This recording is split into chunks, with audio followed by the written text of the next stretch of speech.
Bonjour. Bonjour, bienvenue à la galerie du Jean Sanet à Troyes, en Champagne. Je vous invite à entrer si vous voulez bien. La galerie du Jean Sanet a ouvert en janvier 2015, voilà, pour sa première exposition. Alors, qu'est-ce qu'on a ici aujourd'hui?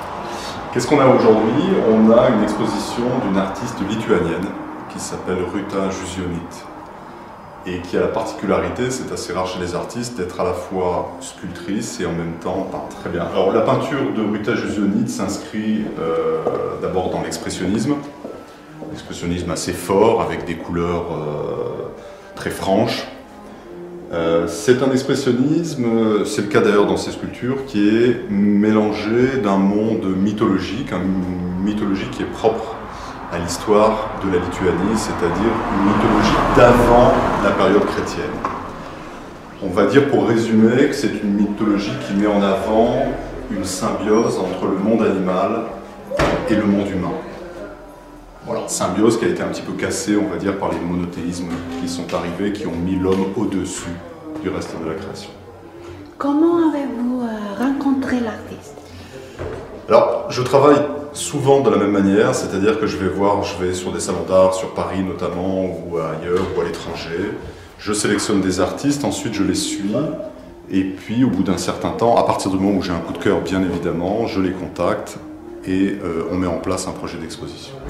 Elle aime les couleurs vives, mais encore une fois, c'est une peinture qui s'inscrit véritablement dans une démarche expressionniste, c'est-à-dire qu'à l'origine de l'expressionnisme en Allemagne au début du siècle, il fallait sortir un petit peu de la simple copie de la réalité pour aller vers une peinture qui allait non plus représenter la réalité, mais dénoncer une situation qui allait devenir problématique. En l'occurrence, c'était la Première Guerre mondiale qui arrivait.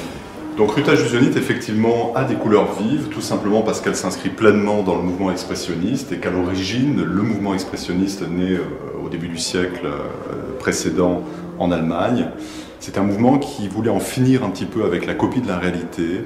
Ça l'intéressait de moins en moins. Ce qu'il voulait, c'était dénoncer les événements problématiques, et notamment la guerre de 14-18 qui arrivait. Donc il fallait sortir de cette représentation pour faire réagir le spectateur.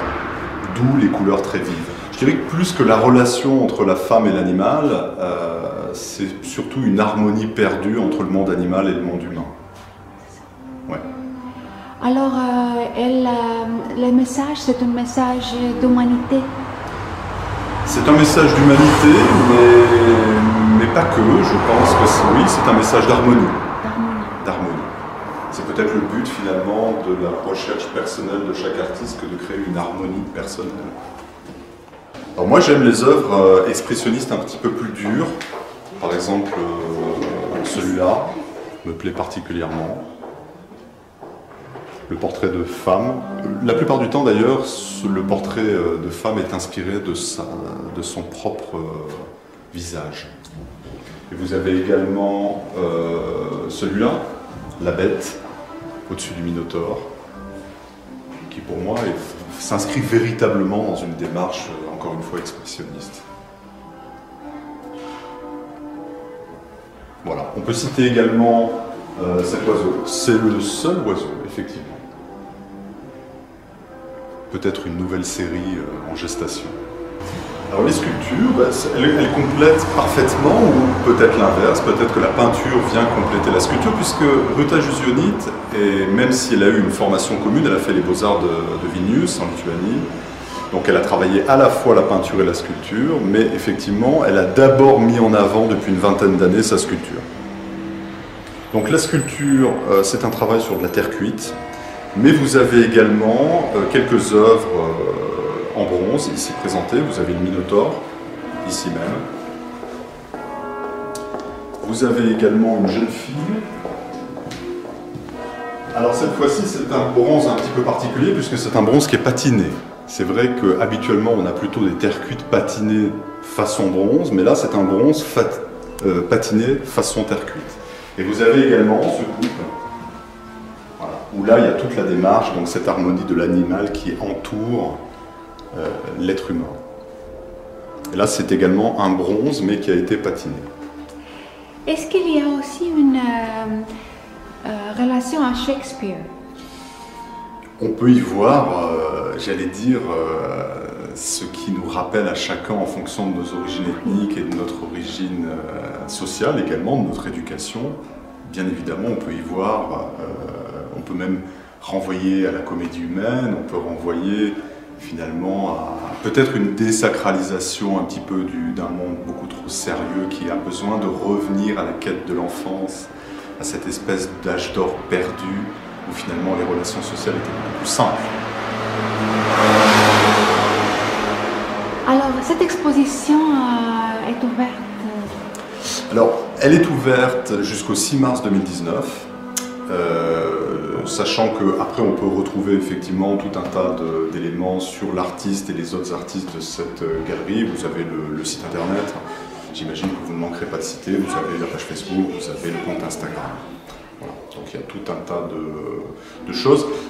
Le site a été fait dans une optique véritablement de transmission, c'est-à-dire que vous pouvez retrouver l'ensemble des publications concernant la galerie depuis 4 ans, des monographies sur l'ensemble des artistes, un certain nombre de visuels pour chaque artiste, ainsi que l'ensemble des catalogues, parce que nous sortons des catalogues pour chaque artiste. Cette année 2019 va être une année relativement internationale, puisque avec Ruta, donc on commençait par les Lituanies, ensuite on va avoir un peintre libanais qui s'appelle David Daoud pendant un mois, et le mois d'après nous allons avoir une peintre arménienne. Voilà, Saré. Donc une année très internationale. Voilà. Centrée toujours un tout petit peu, on va dire, autour de l'expressionnisme, mais pas que de l'expressionnisme. Alors moi je suis plutôt de formation littéraire, on va dire. J'ai publié un certain nombre d'ouvrages en littérature, notamment en poésie, en nouvelles. D'ailleurs je fais un petit peu d'édition dans le cadre de cette galerie d'art. Nous sommes également maison d'édition de livres. Elles sont ici. Voilà, vous avez les dernières publications effectivement dans ce coin. Mais je suis issu en fait d'une famille de collectionneurs d'art. Et donc là, c'est les 5 ou 6 derniers titres de la maison d'édition. Donc vous avez une double maison d'édition, les éditions du Jean Sanet, qui sont une maison d'édition spécialisée dans les livres à compte d'éditeurs, c'est-à-dire que nous prenons le risque financier. Et vous avez une deuxième maison d'édition où nous sommes prestataires de services, c'est-à-dire que les gens nous rémunèrent pour faire des livres. Et c'est les éditions du Tétragramme. Voilà. 2 structures différentes pour 2 démarches qui finalement sont relativement communes, c'est-à-dire qu'en termes de travail, c'est le même. Voilà 2 exemples des travaux que l'on publie dans cette maison d'édition. Là, c'est les éditions du Jean Sanet, pardon. Donc en fait, j'ai demandé à un poète, Christine de Rosé, qui est le pseudonyme de Jean-Marc Thévenin, et à 2 photographes, d'avoir un regard croisé sur leur travail respectif. C'est-à-dire que j'ai demandé donc à ce poète d'écrire des poèmes dans une première partie à la vision des photos, et dans une deuxième partie, j'ai demandé à ces photographes de choisir des photos à la lecture des poèmes. Donc un regard croisé que je trouvais assez intéressant. Voilà, mélanger finalement le visuel et le littéraire. Voilà, ça c'est le genre d'exemple. Et ce livre est sorti cette année? Ce livre est sorti il y a déjà un certain temps, il est sorti en janvier 2017. Un projet aussi très intéressant, très personnel, c'est un philosophe troyen, docteur en philosophie, qui a décidé d'aller faire une espèce de retour sur lui-même. Il est d'origine espagnole et il voulait aller en fait en Patagonie, qui est cette région un petit peu désertique de l'Argentine. Il s'est retrouvé seul, il a loué une voiture, il a fait 5000 km tout seul dans sa voiture et ça lui a inspiré des réflexions philosophiques, politiques, religieuses, historiques sur donc la Patagonie. Ce qui est intéressant aussi, c'est que c'est pas seulement un philosophe, il est également peintre.